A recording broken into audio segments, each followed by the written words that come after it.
अनंत कोटी ब्रह्मांड नायक राजाधिराज योगीराज श्री स्वामी समर्थ महाराज यांच्या चरणी त्रिवार वंदन. आपले सर्वांचे प्रेरणास्थान आदरणीय गुरुमाऊली आणि नितीन भाऊ यांना त्रिवार वंदन. सन्माननीय व्यासपीठ आणि उपस्थित सर्व विद्यार्थी पालक यांना माझा नमस्कार. सकाळपासून आपण जमला आहात या कार्यक्रमासाठी. थोडासा कुठेतरी नाही म्हटलं तरी एक आळस आपल्यामध्ये आला असेल, तो आपण थोडा झटकून काढूया आणि तो झटकण्यासाठी काही घोषणा आपल्याला द्याव्या लागतील. ज्या घोषणेमुळे की ज्यांचं नाव घेतल्यानंतर अंगात एक वेगळा संचार येतो, मला वाटतं त्यांचं नाव घेऊन आपण जर घोषणा दिल्या तर आपला आळस लवकरात लवकर बाहेर निघेल. माझ्यासोबत आपण घोषणा देऊया. छत्रपती शिवाजी महाराज की, छत्रपती शिवाजी महाराज की जय भवानी, जय भवानी, भारत माता की, भारत माता की वंदे वंदे वंदे. झालं. आता माझ्याकडे लक्ष द्यायचं. सकाळपासून आपण खूप गोष्टींची शिदोरी आपल्या सोबत बांधत आलो आहोत. थोडी शिदोरी माझ्याकडनं देण्याचा तुम्हाला प्रयत्न असेल, कारण की युवा वर्गाला मार्गदर्शन करणं हे खूप गरजेचं काळानुरूप झालेलं आहे. हे तुम्हाला लक्षात येईल, कारण की म्हणजे आम्ही खूप म्हातारे झालो असं नाहीये बरं का. म्हणजे तुम्हाला वाटेल आता हे म्हातारे झालेत, आपल्याला काहीतरी सांगायला आलेत. फार काही फरक नाही तुमच्यामध्ये आणि आमच्यामध्ये. पण जग ज्या पद्धतीने बदलतंय, म्हणजे आपल्याला लक्षात येईल की काल घेतलेला मोबाईल महिन्याभरात काय 15 दिवसात जुना होतोय. इतका झपाट्याने काळ बदलतोय. मग त्या काळाला बदलतोय त्यानुसार आपल्याला सुद्धा काहीतरी गोष्टी बदलाव्या लागतील आणि युवकांना मार्गदर्शन करावं लागेल. हे खूप महत्वाचं आहे. आमच्या सुहास पाटील सरांनी खूप गोष्टी मी आता ऐकत होतो त्यांच्या, जे सांगत होते, आणि मला वाटतं त्यांनी जे काही सांगितलंय ना, त्याचं जर तुम्हाला उदाहरण पाहिजे असेल तर ते एक म्हणजे जिवंत उदाहरण तुमच्या समोर उभं आहे असं मी तुम्हाला खात्रीने सांगू शकतो. कारण मी जेव्हा तुम्हाला माझा पूर्ण जीवनपट सांगेल, आणि तो सांगणं याच्यासाठी गरजेचं आहे की त्याच्यातून तुमच्या मनातल्या काही धारणा असतात त्या दूर होतील, काही न्यूनगंड असतात ते दूर होतील, काही चुकीच्या संकल्पना असतात त्या दूर होतील. म्हणून ते माझ्या जीवनाचं जीवनपट तुमच्या समोर मांडणं सर्वप्रथम माझं कर्तव्य आहे. मी विशाल मकवाने, माझं गाव धरणगाव. म्हणजे जसं तुमचं गाव आहे लोणी, तसंच माझं गाव हे धरणगाव आहे. फक्त नंतर तो तालुका झाला एवढंच फक्त फरक. फार मोठं गाव नाहीये. ग्रामीण भागातून आलेला मी विद्यार्थी. माझं 7वी पर्यंतचं शिक्षण हे जिल्हा परिषद शाळेतून मराठी माध्यमातूनच झालेलं आहे. मी कुठे काही कॉन्व्हेंटमध्ये शिकलोय, फार मोठ्या शाळेत शिकलोय असं नाहीये. 10वी पर्यंत शिक्षण माझं गावातल्याच मराठी माध्यमाच्या शाळेतून झालेलं आहे. थोडा हुशार विद्यार्थी. हुशार याचा करता की 2 गोष्टी जास्त वाचायचो. जसं सुहास पाटील सरांनी सांगितलं की एखादी गोष्ट 4 वेळेस वाचायची, तसं आम्ही एखादी पाठांतर करण्यामध्ये खूप म्हणजे तरबेज होतो. म्हणजे आपल्या ग्रामीण भाषेत तुम्ही माहित नाही काय शब्द वापरतात. आमच्याकडे रट्टा मारण म्हणायचं त्याला. तुम्ही काय म्हणता? रट्टा मारायचात ना. आम्ही रट्टेबाज होतो. म्हणजे 1दा आणि 2दा आणि 4दा वाचायचं. पण ते पाठांतर असं करायचं की प्रश्न आला की तसंच तसं उत्तर आपलं आलं पाहिजे. मग तो थोडा हुशार विद्यार्थी 10वीत शाळेत 4था आलो. मग वाटलं की आपण काहीतरी करू शकतोय. मग गावातल्याच 12वीत सायन्सला ऍडमिशन घेतली. म्हणजे आमच्या वेळेची पद्धत होती. थोडा हुशार विद्यार्थी म्हटला की तो सायन्सला जाणार, थोडा मध्यम विद्यार्थी असला की तो कॉमर्सला जाणार, आणि मग त्याच्याबद्दल बोलायलाच नाही पाहिजे असे विद्यार्थी कुठे जाणार आर्ट्सला. आमच्या वेळेसची अशी पद्धत होती. खरंच चुकीची आहे. म्हणजे जेव्हा मी युपीएससीचा अभ्यास सुरू केला तेव्हा लक्षात आलं की खरंच आपण आर्ट्सला ऍडमिशन घ्यायला पाहिजे होती, तर मी लवकर युपीएससी झालो असतो. पण असो, सायन्सला गेलो, अभ्यास चांगला केला. 12वीत तालुक्यात पहिला. मग आता नेहमीप्रमाणे आता सायन्सला पहिला आला म्हटल्यानंतर एक तर डॉक्टर झालं पाहिजे, नाही तर इंजिनियर झालं पाहिजे. आमच्याकडे 2 ऑप्शन होते. आता खूप ऑप्शन आहेत. म्हणजे सुहास पाटील सरांचं तुम्हाला कितीतरी ऑप्शन सांगितले असतील. आमच्याकडे 2 ऑप्शन होते. एक तर डॉक्टर हो, नाही तर इंजिनियर हो.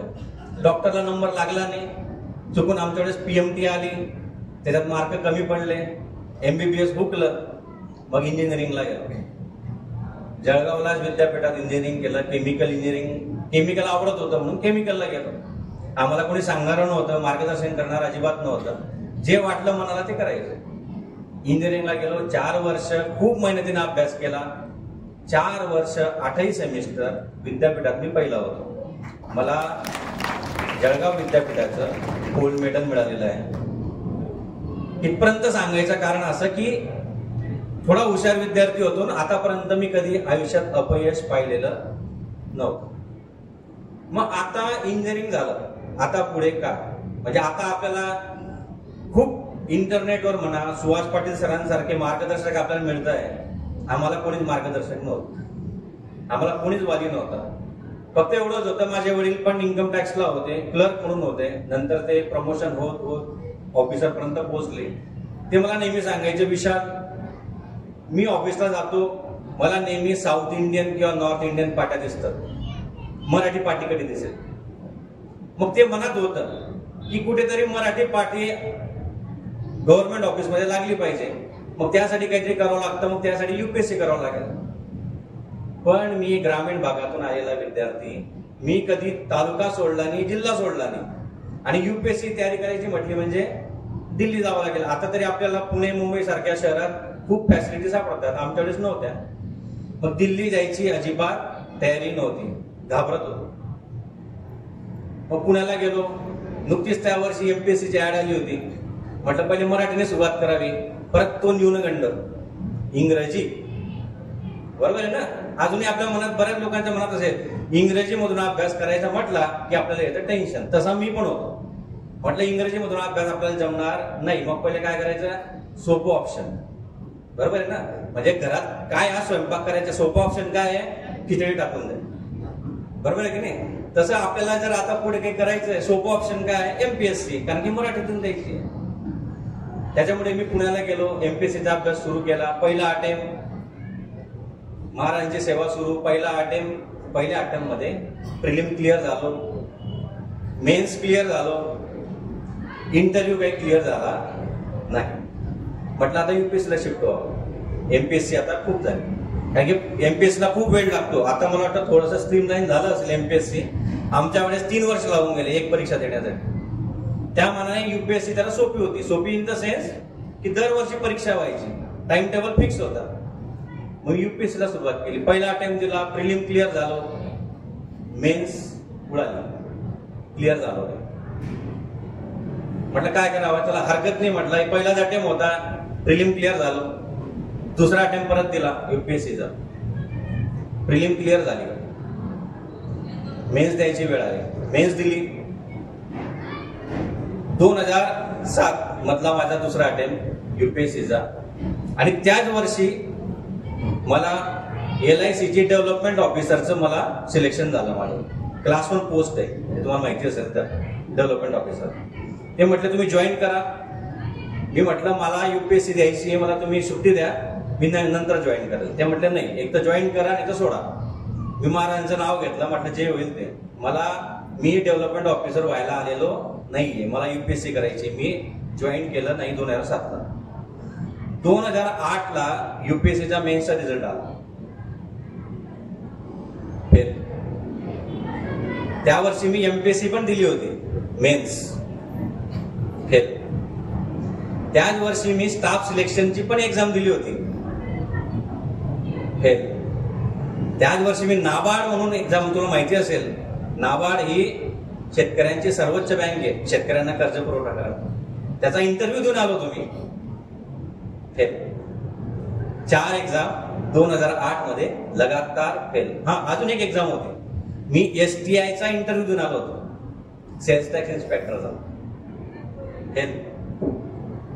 जो विद्यार्थी आयुष्यात कधी अपयश पाहिलं नाही, त्याला 2008 मध्ये 5 एक्झाम फेल व्हाव्या लागल्या. मौलींकडे गेलो दिंडोरीला.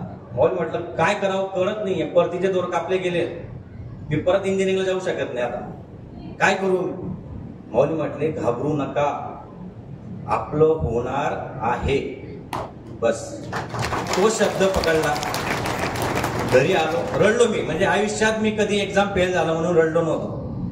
त्या वर्षी मी खूप रडलो, आईच्या कुशीत जाऊन रडलो अक्षरशः मी. पण म्हटलं नाही, जर आपण ठरवलेलं आहे आणि आपण जर होणार असेल, माऊलींचा शब्द आहे. पुण्यातून सगळं सामान बांधलं, दिल्लीला गेलो 3-4 महिने, तिकडेच अभ्यास केला, तिकडेच एक्झाम दिली. एक्झाम देऊन आलो, वडिलांनी पहिला शब्द विचारला, विशाल काय, कशी झाली एक्झाम? आणि माझ्या तोंडातून आलेला पहिला शब्द होता, पप्पा ह्या वर्षी मी सिलेक्ट आहे, फक्त मला इंटरव्ह्यूची फॉर्मॅलिटी कंप्लीट करायची. हा माझ्या वडिलांनी दिलेला शब्द. हे झालं 2008 मध्ये. मेन्स देऊन आलो. त्याच वर्षी मी भरपूर काही इतर परीक्षा पण दिल्या होत्या. 2009 माझ्या आयुष्यातलं उजाडलं. मार्च मध्ये स्टाफ सिलेक्शनचा पहिला रिझल्ट आला. तुम्ही आता ऐकलं असेल सरांकडे स्टाफ सिलेक्शनची काय काय एक्झाम असतात. मी भारतामध्ये 32वा नंबर होता माझा आणि माझं इन्कम टॅक्स इन्स्पेक्टर म्हणून सिलेक्शन झालं. पहिलं सिलेक्शन, क्लास 3 पोस्ट, पहिलं सिलेक्शन मार्च मध्ये. एप्रिलमध्ये एमपीएससीचा रिझल्ट आला. नगरपालिका मुख्याधिकारी क्लास 2 पोस्ट मध्ये माझं सिलेक्शन झालेलं होतं. आणि मे महिन्यात युपीएससीचा रिझल्ट आला. माझी ऑल इंडिया रँक 300 होती. Indian revenue service income tax मध्ये माझं सिलेक्शन झालेलं होतं, क्लास 1 पोस्ट. 3 महिन्यात एवढे प्रमोशन पाहिले का तुम्ही कधी मला सांगा? क्लास 3, क्लास 2, क्लास 1, 3 महिन्यात 3 पोस्ट होत्या माझ्या हातामध्ये. आणि कशामुळे शक्य झालं ते पण सांगतो. समोर जो आपला फोटो लावलाय महाराज, फक्त आणि फक्त त्यांच्यामुळे शक्य झालं. आता तुम्ही म्हणा, मग तुम्ही अभ्यास केला, सगळी परीक्षा दिली, मग ते काय होतं? होतच. अभ्यासाशिवाय पर्याय नाही. माऊली काय म्हणतात? सगळं होईल, अभ्यास पण करावा लागेल. यस, अभ्यास होताच आमचा, त्याला दुमतच नाही. पण एवढं अपयश पचवण्यासाठी जी शक्ती लागते ती देणार कोण दिला आपल्याला? आता आपण बघतोय आजकालचे मुलं काय, नुसता मोबाईल नाही मिळाला तरी तो आत्महत्या करतोय. बरोबर आहे ना? वाचतोय आपण पेपरामध्ये. अहो, इथं तर माझं आयुष्य उद्ध्वस्त व्हायची वेळ आली होती. मग मी काय करायला पाहिजे होतं? पण विश्वास होता माझा महाराजांवर की नाही, जर मला महाराजांनी निवडलंय तर महाराजच मला सिलेक्ट करून देतील. फक्त मी प्रामाणिकपणे प्रयत्न केले पाहिजे, प्रामाणिकपणे अभ्यास केला पाहिजे. आणि ते झालं. मग हा अनुभव कसा कसा येत राहतो तुम्हाला सांगतो मी. कारण की मला असं वाटतं, अधिकारी हा फक्त अधिकारी नसला पाहिजे, त्याला कुठेतरी आध्यात्मिक बैठक असलीच पाहिजे. कारण जर तुम्हाला चांगलं काम करायचं आहे, तुम्हाला आध्यात्मिक बैठक असल्याशिवाय चालणारच नाही. नाहीतर पाय वाकडा पडायला वेळ लागत नाही. आणि तो पाय वाकडा पडू द्यायचा नसेल तर ही जबरदस्त आध्यात्मिक बैठक आम्हाला होती कायमस्वरूपी. मी लहानपणापासून केंद्रात जाणारा विद्यार्थी. वय वर्ष 8 पासून परमेश्वरी कृपेने आमचा पूर्ण परिवार या मार्गात आला. धरणगाव सारख्या शहरात जिथं केंद्र नव्हतं, त्या ठिकाणी माझ्या वडिलांनी प्रथम हे सगळं आमच्या घरापासून सुरुवात झाली. आमच्या घरात आरती व्हायची. आमच्या घरातून आम्ही त्या मंदिरात आरती सुरू केली. मग केंद्राची जागा घेतली. तर केंद्र जसं मोठं होतं ते आम्ही लहानपणापासून पाहिलंय. म्हणजे केंद्राची जागा घेऊन तिची साफसफाई करण्यापासून तर सगळ्या गोष्टी आम्ही केल्या. सप्ताहामध्ये यज्ञ मंडप बांधण्यापासून, शेण सारवण्यापासून, साफसफाई करण्यापासून, चप्पल स्टँड सांभाळण्यापर्यंत आणि यज्ञविधी सांभाळण्यापर्यंत सगळं काम आम्ही केंद्रामध्ये आतापर्यंत करत आलेलो.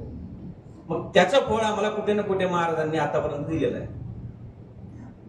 वेळोवेळी म्हणजे जसं तुम्हाला म्हटलं, 2008 मध्ये जेव्हा मला असं लक्षात आलं की माझ्या सगळं परतीचे दोर कापले गेले, मी सगळ्या परीक्षा फेल झाले, आता काय करावं, तेव्हा महाराजांनी मला मार्ग दाखवला की बेटा तू आता दिल्लीला जा, त्याशिवाय पर्याय नाही. आणि दिल्लीला जाण्याची सुद्धा सगळी व्यवस्था माझी महाराजांनी करून ठेवली होती. मला एवढं आश्चर्य वाटलं की माझा म्हणजे मी चहा प्यायला जावं काय, माझा मित्र मला भेटावा काय, त्याने मला सांगावं की तू दिल्लीला जा.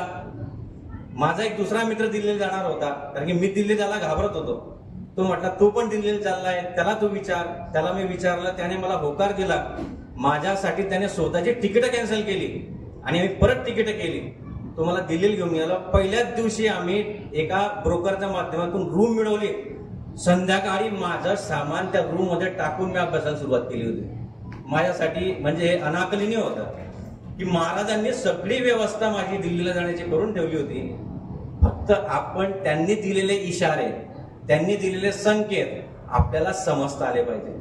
आणि ते केव्हा समजतात आपल्याला? जेव्हा आपली सेवा असते. बरोबर आहे ना? आपली सेवा नसली तर आपला संकेत समजत नाही. मग ती सेवा करण्याचा हा वेळ आहे. मी तुम्हाला आता ह्या का सांगतोय सेवेबद्दल? प्रथमतः माहितीये का? कारण की मी असा अनुभव घेतलेला आहे की सेवेची ही बँक असते. तुमचं आता वय काय? काही आता जे लहान लहान मुलं बसले तिथं, किंवा जे काही 8वी 9वीत असतील, 10वीत असतील, 12वीत असतील, मी असा अनुभव घेतलाय की हे वय आपलं सेव्हिंग अकाउंट स्ट्रॉंग करण्याचं वय आहे. बरोबर आहे? बँकेबद्दल सगळ्यांना माहिती आहे. बँक तुम्हाला कर्ज केव्हा देते? सगळं बघतं की नाही? तुम्ही किती कमवतात, तुमच्याकडे काही प्रॉपर्टी आहे की नाही, तरच तुम्हाला कर्ज देतं. मग आता महाराजांना आपल्या जर अपेक्षा आहे की महाराजांनी माझं काम केलं पाहिजे, महाराजांनी मला परीक्षेत पास केलं पाहिजे, मग महाराज काय पहिले बघतील तुमचं? महाराज प्रॉपर्टी नाही बघत. काय बघतात महाराज? सेवा किती केली आहे तू आतापर्यंत, तू काय चांगले कामं केलेत आतापर्यंत. मग ते जर कामं तुमच्या सेव्हिंग अकाउंट मध्ये जमा असतील तर महाराज लगेच लोन मंजूर करतात, लगेच ताबडतोब. आणि हे वय आहे आपलं सेव्हिंग अकाउंट स्ट्रॉंग करण्याचं. आम्ही इंजिनिअरिंग पर्यंत म्हणा किंवा नंतरही आमचं सेव्हिंग अकाउंट इतकं स्ट्रॉंग केलं, जितकी सेवा करता येईल तितकी सेवा आमच्या सेव्हिंग अकाउंट मध्ये टाकली आम्ही. मग नंतर आम्हाला परतावे मिळत गेले.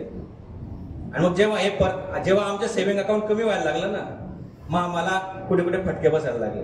मग महाराज आम्हाला नोटीस पाठवायला लागले की तुमचे असा असा प्रॉब्लेम आहे. मग लक्षात आलं की आपला अकाउंट कमी झालाय, मग परत सेवा. हे सांगण्याचा उद्देश एवढाच आहे की अभ्यास आणि सेवा या जाईल, नवीन घर बांधेल, बायका पोरांना कपडे घेईल, काय त्यांना खाऊ पिऊ घालेल, असं करता करता जाता जाता कोणाचा तरी धक्का लागला आणि तो हिरा नदीत पडला. त्याने खूप शोधायचा प्रयत्न केला पण हिरा सापडला नाही. दुसऱ्या दिवशी परत तेच, परत भीक मागायला आला, परत अर्जुन आणि कृष्णाचा फेरफटका. परत त्याने पाहिलं, त्याने म्हटलं अरे काय तुझं? त्याने सांगितलं सगळी कथा, असं असं झालंय. मग अर्जुनाने त्याला एक 100 सोन्याचा मोहरा दिला की जा बाबा आता तरी तू परत मागू नको. त्याने परत घरी गेला. जाता तर तेच, घरी जाईल, नवीन घर बांधेल, पोरा बाळांना बायकोला साडी घेईल, कपडे घेईल, नवीन खाऊ पिऊ घालेल. एका चोराला लक्षात आलं की याला आज अर्जुनाने मोहरा दिलाय. जंगलाचा रस्ता होता, जसा तो जंगलात गेला त्याचा मोहरा चोरून दिला. तिसऱ्या दिवशी परत तेच झालं. आता अर्जुन म्हटला की तुझं नशीबच फाटकय, तुला एवढं देऊन सुद्धा तुला काही मिळालेलं नाहीये, तू जन्मजातच भिकारी आहेस म्हणे, जा म्हणे, तुझं काही खरं नाही. कृष्ण म्हटला थांब. कृष्णाने काय केलं, एक 5 तेव्हाच्या तांब्याच्या मोहऱ्या होत्या त्या त्याला दिल्या. तो भिकारी म्हटला काय म्हणजे 2 दिवस झाले मला इतकं चांगलं देत होते म्हणे, आज काय म्हणे तांब्याच्या मोहऱ्या. तो गेला नदी किनारी बसून राहिला, विचार करत राहिला काय करायचं आता याचं. तिथं एक मच्छीमार होता, तो तिथं मच्छी पकडत होता, मासे पकडत होता. याला थोडी दया आली. त्याने विचार केला अरे यार काय म्हणे मासे, म्हणे तू काय करशील माशांचे? काय नाही म्हणे, बाजारात विकेल, नाही विकला गेला तर घरी जाऊन खाऊन टाकेल. म्हणे कशाला मारतो म्हणे माशाला? म्हणे त्याला नाही मारलं तर मी कसं जगेल म्हणे. म्हणे कितीला दिला म्हणे मासा? म्हणे ह्या 5 तांब्याच्या मुद्रा. ठीक आहे म्हणे या घे, पण त्याला सोडवून येतो. मग त्या भांड्यातून तो मासा घेतला आणि त्याला वाटलं आता या माशाला आपण जीवनदान दिलं पाहिजे. त्याने जाऊन तो मासा पाण्यात सोडला. जसा तो मासा पाण्यात सोडण्याच्या अगोदर त्याने काहीतरी त्या पातेल्यात त्या भांड्यामध्ये काहीतरी टाकलं, तो मासा निघून गेला. त्याने पाहिलं तर तो हिरा होता. तो हिरा त्याने जसा त्याला दिसला तो म्हटला सापडला, जोर जोरात ओरडायला लागला. तो चोर तिकडून जात होता. त्याला लक्षात आलं की याने मला ओळखलंय. तो येऊन त्याच्या पाया पडला की बाबा तू राजाला माझं नाव सांगू नको, ह्या घे तुझ्या 100 मोहरा. त्याने त्याला परत केला. याला आश्चर्य वाटलं, अरे हे काय असं कसं झालं. दुसऱ्या दिवशी तो राजमहालात गेला. अर्जुन आणि श्रीकृष्ण बसलेले होते गप्पा करत. याने येऊन सगळा वृत्तांत सांगितला. आता अर्जुनाने कृष्णाला प्रश्न केला की देवा म्हणे काय गुपित म्हणे सांगा. मी त्याला 2 दिवस इतकं चांगल्या गोष्टी दिल्या म्हणे, त्याचं सगळं निघून गेलं आणि तुम्ही फक्त 5 तांब्याच्या मोहऱ्या दिल्या, मग त्याला सगळं परत मिळालं. कसं काय म्हणून, काय कारण आहे? परमेश्वराने सोपं उत्तर दिलं. तू जेव्हा त्याला दिलं तेव्हा त्याने त्याच्या परिवाराचा विचार केला, आणि जेव्हा मी त्याला दिलं तेव्हा त्याने दुसऱ्याचा विचार केला. जो दुसऱ्याचा विचार करेल त्याला मी सगळं देईन, आणि जो फक्त स्वतःचा विचार करेल त्याचं काही खरं नाही, जे आहे ते पण निघून जाईल. उत्कृष्ट गोष्ट, जर तुम्हाला आयुष्यात काहीतरी मोठं व्हायचे, काही व्हा तुम्ही, माझं काही म्हणणं नाही. कोणाला सीए व्हायचं असेल, कोणाला उत्तम शेतकरी व्हायचं असेल, कोणाला उत्तम उद्योजक व्हायचं असेल, कोणाला बिल्डर व्हायचं असेल, कोणाला अधिकारी, काही व्हा आयुष्यामध्ये, पण मला का व्हायचंय याचं एकच उत्तर असलं पाहिजे. मला जे मिळेल ते मी या देशासाठी, या समाजासाठी, माझ्या आसपासच्या लोकांसाठी त्याचा उपयोग करेल. तुम्ही एकट्यासाठी जगलात काही उपयोग नाही. शिवाजी महाराज पूर्ण जगासाठी जगले, म्हणून आजही आपण त्यांचं नाव काढतो, आजही त्यांचा आपण जय जयकार करतो, सगळ्या संतांचा आपण जय जयकार करतो, कारण की ते स्वतःसाठी जगले नाही, ते या समाजासाठी जगले. म्हणून जर तुम्हाला काही मोठं व्हायचं असेल ना, तर उद्देश काय ठेवायचा हा तुमच्यावर आहे. का ठेवायचं याचं उत्तर शोधा पहिले, आणि ते उत्तर तुम्हाला मिळालं की नाही मला माझ्यासाठी आणि माझ्या समाजासाठी मोठं व्हायचंय, तर मग त्याला तुमची गरज आहे ना. महाराजांना देव काय स्वतः येतो का? देव स्वतः येतो का काम करायला? तो कोणाच्या तरी माध्यमातून काम करून देतो. आणि महाराजांना ही विनंती आपण कायम केली पाहिजे, महाराज मला अधिकारी करा, मोठा माणूस करा, आणि माझी निवड करा तुम्ही लोकांचं काम करण्यासाठी. आज आम्हाला आनंद वाटतो की आमच्या माध्यमातून, आम्ही करत नाही, एखाद्या व्यक्तीचं काम आमच्याकडे आल्यानंतर तो जेव्हा येतो की भाऊ असा असा प्रॉब्लेम आहे, कोणाला शिक्षणाचा प्रॉब्लेम आहे, कोणाला मेडिकलचा प्रॉब्लेम आहे, कोणाला काहीतरी प्रॉब्लेम येतो, आम्ही म्हणतो हा व्यक्ती महाराजांनी आमच्याकडे पाठवला आहे, कारण महाराजांनी आमची निवड केली की याला मदत कर. ती मी केलेली नाहीये, ती महाराजांनी केली, फक्त हात माझे वापरलेले. म्हणून उद्देश आयुष्यात चांगला ठेवा आणि त्याच्यासाठी मेहनत घ्या. मेहनत घेणं खूप गरजेचं आहे. तुम्ही म्हणाल मी आता उद्देश ठेवला, उत्तम चांगला उद्देश ठेवलेला आहे, आता मी मस्त बसून राहतो, ये रे हरी दे खाटल्यावर, असं होणार नाही. म्हणजे कोणीतरी एक छान म्हटलंय की जर समजा माझ्या नशिबात अधिकारी होणं लिहिलंय, समजा आपण म्हणतो ना की नशिबात असतं त्याप्रमाणे होतं, तर माझ्या नशिबात अधिकारी होणं लिहिलं असेल तर मी घरी झोपून जरी राहिले तरी अधिकारी व्हायला पाहिजे नाही. पण त्याच्या पुढचं एक क्लॉज लिहिलेला असतो, हा अधिकारी होईल पण केव्हा अभ्यास करेल तेव्हा. मग ते पुढचा क्लॉज आपण वाचतच नाही नशिबामधला, आम्ही फक्त एवढाच क्लॉज वाचतो की अधिकारी होईल. मग अभ्यास केला पाहिजे, मेहनत केली पाहिजे, त्या मेहनतीमध्ये आपल्याला सातत्य ठेवलं पाहिजे आणि संयम असला पाहिजे. आजकाल मी बघतोय, म्हणजे जेवढं मी विद्यार्थ्यांशी बोलतो, अनुभव घेतोय, संयम कुठेतरी हळूहळू हळूहळू कमी होत चाललाय. तुम्ही अनुभव स्वतःमध्ये पहा, आपल्यामध्ये संयम कमतरता झाली. छोटे छोटे उदाहरण तुम्हाला देतो, मग तुम्हाला लगेच लक्षात येईल की आपल्याला संयम कसा कमी झाला. सगळ्यांच्या घरात रिमोट आहे, टीव्हीला आहे की नाही. आमचा काळ होता जेव्हा रिमोट नव्हते, म्हणजे चॅनल बदलायचं म्हटलं की उठून जाऊन बदलावं लागायचं. तेव्हा आमच्यामध्ये खूप संयम होता. ऍड पाहायचा तर कोण उठून जाईल, बरोबर आहे की नाही. आमच्यामध्ये संयम खूप होता. आता काय झालं, आता रिमोट आलंय, लगेच ऍड आली म्हणजे ती लागण्याच्या अगोदर मोबाईल आपला रिमोट असतो, लगेच ऍड चेंज होते, लगेच दुसरे चॅनल. म्हणजे आपण हे बी पाहत नाही, ते बी पाहत नाही, ते बी पाहत नाही. संयम नाही, सातत्य नाही, कमतरता झाली. हेच आपल्या आयुष्यामध्ये होतंय, ऍक्च्युली आपल्या आयुष्यामध्ये होतंय. म्हणजे मी एक अटेम्प्ट दिला, नाही होते, जाऊ दे, हे सोडून देऊ, ते करू. तो म्हणतोय काहीतरी तसं कर, त्याच्यामध्ये होईल. तिथं नाही झालं, तिसरं काहीतरी करतोय. तुम्हाला सातत्य ठेवावं लागेल आणि संयम ठेवावा लागेल, त्याशिवाय मिळत नाही. एक उत्तम गोष्ट तुम्हाला परत सांगतो, त्या गोष्टीचं नाव आहे 100 फूट. मस्त गोष्ट आहे. सातत्य का ठेवावं, संयम का ठेवावं, त्याचं उत्तम उदाहरण ही गोष्ट. एक राजा होता किंवा एक व्यापारी होता गावातला, तो एका गुरूंना खूप मानायचा. गावातले साधू गुरु होते. त्या साधूंना ते जाऊन भेटले, त्यांना विचारलं की आता थोडा सगळं व्यवस्थित चाललंय. ते म्हटले तू एक काम कर म्हणे, ही अशी अशी जमीन आहे, ती तू खरेदी कर, तुला 100 फुटावर तिथं सोनं लागणार आहे आणि तुझी भरभराट होईल. तो म्हटलं ठीक आहे, आपल्या गुरूंनी सांगितलंय. लगेच त्यांनी ती जमीन विकत घेतली आणि काम सुरू केलं. स्वतःच खोदायला लागला. त्याला सांगितलं होतं स्वतः खोदायचं, खोदायला लागला. 1 फूट 2 फूट 10 फूट 15 फूट 20 25 30 40 50 पर्यंत गेला. 50 फूट येऊन गेला, काहीच दिसत नाहीये. तो म्हटला ठीक आहे, तरी पण आपल्या गुरुने सांगितलंय खोदायचं.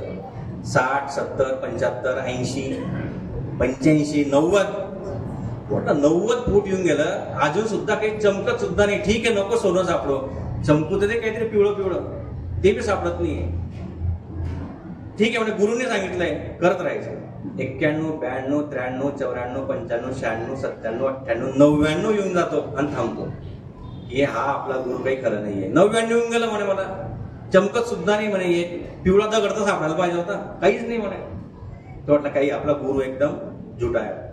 त्याने काय केली, ती जागा दुसऱ्याला एक कवडी मुलांना देऊन टाकली. त्याला माहिती होतं की काय सांगितलं असं गुरुने. त्याने काय केलं असेल, याने तर 99 फूट खोदलं, त्याने किती खोदलं, 1च फूट खोदलं आणि त्याला काय लागलं, सोनं. मग तो 99, म्हणून त्याची गोष्टीचं नाव आहे 100 फूट. आपला प्रॉब्लेमच हा होतो, आपण 99 फुटावर येतोय आणि आता तुम्हाला काहीतरी मिळणार आहे, नेमका तुम्ही दोर सोडून देतो. नाही बाबा आता नाही, आपल्याने होणार नाही. तुम्हाला माहितीये किती लोकांना ताप येतो, येतोच प्रत्येक जणांना. अनुभव घेतलाय कधी तुम्ही, तापाची गोळी घेतल्यानंतर एक क्षण असा येतो की तुम्हाला दरदरून घाम यायला सुरुवात होते, बरोबर आहे. घेतला अनुभव किती लोकांनी. आणि ज्या वेळेस तो घाम येतो त्याच्यानंतर तुमचा ताप जातो. खरंय, डॉक्टर लोक असतील काही इथं, तुम्ही जर त्या क्षणाची वाटणी पाहिली, दरदरून घाम येण्याची, तुमचा ताप जाणार नाही. तसं आयुष्यात बी आहे. कारण की तो तुमची परीक्षा घेत असतो की पाहू किती याच्यामध्ये आहे, जोर किती आहे, तो परीक्षा घेईल तुमची. मग तो क्षण, जो शेवटचा क्षण असतो ना, की आता इथं तुटायचं नाही आपल्याला, त्या क्षणापर्यंत आपण वाट पाहिजे असते की इथं तुटायचंच नाही मला, काही झालं तर. आणि तेवढं फक्त तुम्ही क्रॉस केलं म्हणजे, मी 2008 माझं आयुष्य का पाहिजे तुम्हाला सांगितलं. 2008 तो माझ्या आयुष्यातला तुटायचा क्षण होता. त्याची मी वाट पाहिली, नाही तुटणार नाही म्हणजे नाही. मग माझ्या आयुष्यात 2009 आला, 3 पोस्ट घेऊन आला. मग मी 2008ला जर तुटलो असतो, आज तुमच्या समोर उभा राहिला असतो का, नाही. मी काहीतरी छोटं मोठं जसं काही सापडले एखाद्या कंपनी चिपकून गेलो असतो, पण नाही, तुटलो नाही. म्हणून आज तुमच्या समोर उभा आहे, तुम्हाला मी गायडन्स करू शकतोय तेवढ्या करता. म्हणून सातत्य ठेवा, संयम ठेवा आणि चांगल्या सवयी लावा. सुहास पाटील सरांनी पण सांगितलं उत्तम, सकाळी लवकर उठा. आमचा प्रॉब्लेम खूप झालाय सर, खूप सांगावं लागतंय, आमच्याकडे सांगावं लागायचं नाही. मी 12वीत असताना, म्हणजे तुम्ही करू नका तो प्रयोग, मी सकाळी 2:30 वाजता उठायचो. किती? 2:30. रात्री 8 साडेआठला झोपून जायचो. 2:30 वाजता माझे वडील मला उठवायचे, 3 वाजेपर्यंत उठून जायचो. कसंही मी आपापलं सगळं, म्हणजे मला उठवून माझ्या आईवडील झोपून जायचे. असं नाही की आई तुम्हाला चहा करून दे, पप्पा तुम्ही काहीतरी पाणीच ठेवून द्या. आपापलं उठायचं, सगळं आवरायचं, देवपूजा करायची, 4 वाजता अभ्यासाला बसायचं. जसं सरांनी सांगितलं 4 ते 7 तोच टाइम होता माझा. सकाळी 4 ते 7 मस्त अभ्यास करायचा. तो सगळा अभ्यास केलेला लक्षात राहायचा. म्हणून 12वीत पहिला तालुक्यामध्ये. मग ह्या चांगल्या सवयी आपण लावून घेतल्या पाहिजे. एक अजून चांगली सवय आहे ना सगळ्यांकडे, याला थोडा लांब ठेवायचं. आता आमची मजबुरी आहे आणि याच्याकरता बी आता आम्ही ऑफिसर झालेलो आहे, ठीक आहे. त्याच्यामुळे तो ठेवला तरी आम्ही कामानिमित्त, तर आम्हाला प्रॉब्लेम नाही, तुम्हाला प्रॉब्लेम आहे. याला जितकं लांब ठेवता येईल फक्त कामापुरतं. नाही तर काय होतं आजकाल, फेसबुक, रील्स, नवीन काहीतरी आलंय रील्स, म्हणजे ते एकदा सुरू झालं की केव्हा 1 तास निघून जातो आपल्याला कळत सुद्धा नाही, बरोबर आहे ना. काय ते नवीन इंस्टाग्राम काय काय आलंय मला काय म्हणजे ते कळत नाही, इतके काय आले. आणि खरंच ते आपल्याला गरजेचं आहे का. मुंडक उपनिषदामध्ये नचिकेत आणि यमाचा एक संवाद आहे. त्याच्यामध्ये नचिकेताने यमाला प्रश्न विचारलाय की देवा काय करावं काय करू नये हे कसं ठरवायचं. यमाने एक उत्तम उदाहरण दिलं. त्याने सांगितलं श्रेयस आणि प्रेयस. जे श्रेयस आहे ते करा आणि जे प्रेयस आहे ते करू नका. म्हणजे काय, श्रेयस म्हणजे जे तुम्हाला श्री मिळून देते. श्री म्हणजे काय? जे आपलं आयुष्यातलं उद्दिष्ट आहे. आणि प्रेयस म्हणजे जे तुम्हाला प्रिय आहे. आता तुम्ही मला सर प्रिय आहे तर आपण केलंच पाहिजे. झोप सगळ्यांना प्रिय आहे का? आहे ना? सगळ्यांना झोप प्रिय आहे. पण झोपलं पाहिजे का? रात्रीची 7-8 तासाची झोप जेवढं सायन्स म्हणतं तेवढी झोप आपण घेतली पाहिजे. दुपारची झोप सगळ्यांना आवडते. तुमच्या श्रेयस म्हणजे अभ्यास, ज्याच्याने तुमचं उद्दिष्ट होणार आहे ते होणार नाही. तसंच मोबाईल आहे. जर मोबाईल मध्ये तुम्ही तुमचे क्लासेस अटेंड करताय किंवा तुमच्या अभ्यासाशी संबंधित गोष्टी पाहताय तर मोबाईल वापरणं काय आहे? श्रेयस आहे. मग तुम्ही मोबाईल मध्ये फेसबुक, व्हॉट्सअप, रील्स, इंस्टाग्राम ज्या तुम्हाला तुमच्या श्रेयस पासून लांब घेऊन जातील पण ते तुम्हाला आवडतंय पाहायला, ते काय आहे? प्रेयस आहे. तर किमान त्या यमाने सांगितलं तरी आपण फॉलो करा. जायचं त्याच्याचकडे आपल्याला है ना. तो म्हणेल तू बाबा मी सांगितलं तेवढं तर कर. तर किमान कुठलीही गोष्ट आयुष्यामध्ये करताना जर प्रश्न पडला की मला काय करायला पाहिजे काय नाही करायला पाहिजे हे नक्की आठवण ठेवा. श्रेयस आहे का प्रेयस आहे? म्हणजे गोड प्रत्येकाला खावं वाटतं, प्रिय आहे, पण जास्त खाल्लं तर काय प्रॉब्लेम होईल की नाही? बरोबर आहे की नाही? मग ते अति झालं तर प्रॉब्लेम आहे. म्हणून चांगल्या सवयी लावा, याला लांब ठेवा. सकाळी लवकर उठाय, व्यायाम करायची सवय ठेवा, ध्यान धारणा मेडिटेशन करायची सवय ठेवा. याच्याने आपलं मन आणि शरीर दोघंही चांगले राहतात. आणि शेवटचे एक सांगेल, कारण की बरंच आपण सकाळपासून बसलोय आणि बरंच आपण आज इथून घेऊन चाललोय. एक चांगली टेक्निक आहे. म्हणजे मध्यंतरी मी बऱ्याच गोष्टी शिकलो. म्हणजे तुम्ही म्हणाला की आता यांच्या तर झालंय ना, अधिकारी झाला माणूस की काही पुढे शिकायची गरज नाही, पण तसं नाहीये. मी माझ्या आयुष्यातलं कायम एक ठेवलेलं आहे की मी शेवटच्या श्वासापर्यंत विद्यार्थीच राहणार. मला जिथून जे मिळणार मी ते शिकणार. मी मागच्या 2-3-4 महिन्यामध्ये एक नवीन अभ्यासक्रम शिकलो स्वतः, ज्याला NLP म्हणतात, न्यूरो लिंग्विस्टिक प्रोग्रामिंग. 1 महिना 1.5 महिन्याचा मी तो कोर्स केला ऑनलाईन. त्यातून मला बऱ्याच गोष्टी, म्हणजे काही गोष्टी मी ऑलरेडी करत होतो पण त्या आपल्याला माहिती नसतात की योग्य टेक्निक काय. त्या गोष्टी मी करत होतो, त्याच्याने मला रिझल्ट पण मिळाले. तर तशीच टेक्निक एक आहे जी मी तुम्हालाही सांगेल. तुम्ही त्याचा अवलंब करावा असं मला वाटतं की जेणेकरून तुम्हाला जे मिळवायचं आहे ते तुम्हाला लवकरात लवकर त्याची प्राप्ती होईल. म्हणजे हे सगळं काय होतं, आपण एक मानसिक म्हणूया किंवा एक युनिव्हर्सची जी शक्ती आहे. म्हणजे एक सांगता पॉईंट मध्ये राहिला, म्हणजे सकाळी का लवकर उठावं, त्याचं एक थोडंसं शास्त्रीय कारण पण तुम्हाला देतो. मोबाईल आता प्रत्येकाला माहिती आहे, मोबाईलचे रेंज आणि सगळं ते नेटवर्क वगैरे. आता वेरूळच्या प्रोग्रामला किती लोक आले होते इथले? किती लोकांना असा प्रॉब्लेम होत होता की फोन लावायला लागत नव्हता, रेंज येत नव्हती? होता ना असा प्रॉब्लेम? का होता? एका वेळेस 1.5 लाख लोक आले होते तिथं. किती? 1.5 लाख लोकांच्या मोबाईल नेटवर्क होते तिथं. मोबाईल कन्फ्युज होऊन गेला, कोणाला फोन लावायचा आणि कुठला नेटवर्क पकडायचं. बरोबर आहे ना? तसं हे जग आहे. तुम्हाला माहिती आहे ना, आपलं शरीर सुद्धा एक मोबाईल टाईपच आहे. आपली पण रेंज जात असते युनिव्हर्समध्ये, या विश्वामध्ये. मग सकाळचा जो 4 ते 7चा वेळ असतो ना, तेव्हा आमच्यासारखे सगळे झोपलेले असतात. बरोबर आहे? मग आमचं काय असतं, म्हणजे मोबाईल आमचा तेव्हा स्विच ऑफ असतो सकाळच्या वेळेस. मग तुमचे मोबाईल तेव्हा तुम्ही ऑन ठेवायचे असतात. मग त्यावेळेस तुमचे मोबाईल ऑन ठेवले की तुमची जी रेंज आहे ब्रह्मांडाची ते डायरेक्ट तुम्हाला कनेक्ट होते, मध्ये नो डिस्टर्बन्स. म्हणून सकाळचे 4 ते 7 का महत्वाचे, त्याला ब्रह्ममुहूर्त आपण सकाळी 4 वाजता का म्हणतो, याच्याच करता म्हणतो. कारण की तेव्हाच्या वेव्स मध्ये कुठेच डिस्टर्बन्स नसतं, कारण की बाकीच्या सगळ्यांचे मोबाईल स्विच ऑफ असतात.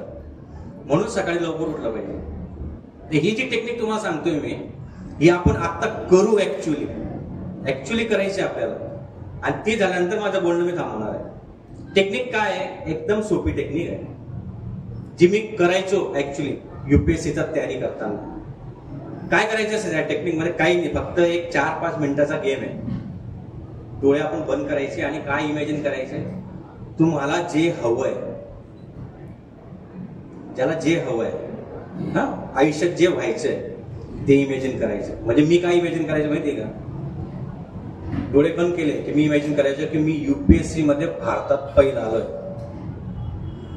दिल्लीहून माझी ट्रेन निघाली आहे मी जळगावला उतरलोय. जळगावला उतरल्या स्टेशनवर मला घेण्यासाठी हे पब्लिक आलेली आहे. ढोल नगारे ताशे विषय जोरदार गाडी सजलेली आहे मला घेण्यासाठी. माझी मिरवणूक जळगाव पासून ते माझ्या गावापर्यंत निघते. माझ्या गावात आल्यानंतर लेझिम पथकं लागलेले आहेत आणि माझी हत्तीवरून मिरवणूक निघते गावापर्यंत. मी केंद्रात येतोय, महाराजांना मुजरा करतोय, रडतोय, माझे घरचे रडताय, पत्रकार आले आहेत, माझे फोटो काढताय, माझा इंटरव्ह्यू होतोय. फक्त आठवड्यातून एकदा एवढं इमॅजिन करायचं. इतका आनंद व्हायचा आणि एक पॉझिटिव्ह एनर्जी मिळायची की नाही हे मला करायचंय, हे माझ्या आयुष्यात घडलं पाहिजे. म्हणजे तुम्ही ठरवतात ना की हे माझ्या आयुष्यात घडलं पाहिजे, ठीक आहे, तसं घडलं नाही ती गोष्ट वेगळी आहे. पण मी UPSC झालो, रोज फोटो यायचे माझ्या पेपरमध्ये, रोज माझी गाडी तुम्ही जाता, अरे हाच करतो, अरे हाच करतो, बरं वाटायचं जरा. म्हणजे पहिले लोक म्हणायचे हा मकवाने साहेबांचा मुलगा आहे. आता उलट झालं होतं, हा त्यांचा हे त्यांचे वडील आहेत. मग इथपर्यंत आपल्याला पोहोचावं लागेल. म्हणजे आपल्या नावाने आपले वडील ओळखले गेले पाहिजे, आपल्या वडिलांच्या नावाने आपण ओळखले गेले नाही पाहिजे, इथपर्यंत आपण गेलं पाहिजे. तर ही साधी टेक्निक आहे. आपण आता सगळेजण करूया 1-2 मिनिटं. ज्याला जे वाटतंय ते त्याने मनात आपलं इमॅजिन करावं. सगळ्यांनी डोळे बंद करा. सुरुवाती वाटेल हे काय चाललंय, जगामध्ये कोणीच केलेलं नाही आणि फक्त मीच केलेलं आहे. आणि माझ्यासाठी जो सत्कार होतोय, लोक तुमच्या सत्कारासाठी पुढे येत आहेत, तुमचा सत्कार करतायत, तुमच्यासाठी ढोल नगारे ताशे वाजतायत. अरे लेझिम पथकं तुमच्यासाठी लागलेले आहेत. अजून काय पाहिजे? घोड्यावरून रथावरून तुमची यात्रा निघते. तुम्हाला हार तुरे घातले जात आहेत. गावागावात तुमचे सत्कार होत आहेत. लोक तुमचं स्वागत करतायत. गुलाल उधळला जातोय तुमच्यासाठी. तुमच्या नावाचा जय जयकार होतोय गावागावामध्ये.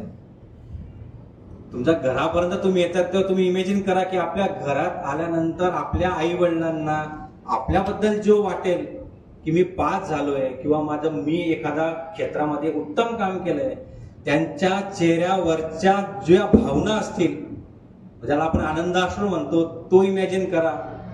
त्याच्यामुळे तुमच्या चेहऱ्यावर येणारे जे भाव आहेत ते इमॅजिन करा. त्यांना आपण नतमस्तक होतोय आणि तुमचं खूप कौतुक प्रत्येक ठिकाणी होतंय. सगळे लोक तुमची मुलाखत घेण्यासाठी धडपडतायत, तुम्हाला भेटण्यासाठी धडपडतायत. हे सगळं इमॅजिनेशन आपल्या डोक्यात कायम राहू द्या. त्याला फील करा. तो फील घ्या की यस मी आहे. जे आज मी इमॅजिन करतोय ते खरंच आहे आणि खरंच माझ्या आयुष्यात होणार आहे. डोळे उघडायचे आता. काही लोक झोपून गेले असतील त्याच्यामध्ये. कसं वाटतंय? खरं वाटतंय काहीतरी पॉझिटिव्ह झाल्यासारखं?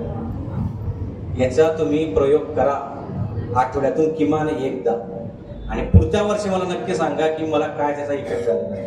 उत्तम टेक्निक आहे. किती वेळ लागतो? कोणाला काही पैसे लागले का? बिना खर्चाचा आपला टेक्निक आहे. घरच्या घरी कुठे जायची गरज नाही. उत्तम टेक्निक आहे. उपयोग करा आणि यश मिळवा. बाकी महाराज आपले आहेत. सेवा, अभ्यास, मेहनत सगळं करत राहा. सगळं महाराज देण्यासाठी आपल्याला तयार आहे. त्यांना द्यायचंच आहे आपल्याला. फक्त आपण घेण्यासाठी आपली तेवढी लायकी आपल्याला बनवायची आहे. आपल्याला तेवढं समर्थ बनवायचं आहे. एवढंच मी बोलतो आणि मला खरं बोलून तुमच्यासोबत संवाद साधण्याची जी संधी दिली त्याबद्दल मी नितीन भाऊ आणि सर्व आयोजकांचे मनपूर्वक आभार मानतो. आणि मला आवडेल परत परत तुम्ही इथं येऊन तुमच्याशी संवाद साधायला. कारण ज्या पद्धतीने तुम्ही सगळं करता मला खूप आनंद होतोय की अजून तुमच्यापर्यंत यावं. अजून खूप काही आहे गाठोडीमध्ये आमच्याकडे, ते परत तुमच्यापर्यंत पोहोचण्याचा आमचा प्रयत्न राहील. एवढं बोलून मी माझे 2 शब्द संपवतो आणि तुम्ही सगळं शांततेने ऐकून घेतलं त्याबद्दल तुमच्या आभारी. श्री स्वामी समर्थ.